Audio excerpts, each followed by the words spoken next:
Cena sirove nafte na međunarodnom tržištu pala je za 2,42 dolara, odnosno 2,95%, pa barel košta 79,75 dolara. Cena pšenice na produktivnoj novosadskoj berzi iznosi 32 dinara za kilogram bez PDV-a, a kukuruza 30,46 dinara za kilogram bez PDV-a. Evropska centralna banka povećala je danas kamatnu stopu za 0,5% i najavila nameru da to učini u martu kako bi zaustavila inflaciju, prenosi Politiku. U martu se očekuje isto povećanje od 0,5%, navodi briselski portal.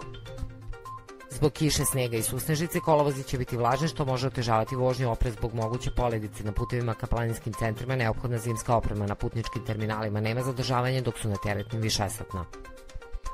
U Srbiji danas umereno do potpuno oblačno, u nižim krajevima mestimično sa kišom, susnežicom i snegom, na planinama sa snegom duvaće umereni jak severni i severozapadni vetar, najniža temperatura od -2 do 4, najviša dnevno od 3 do 7 stepeni.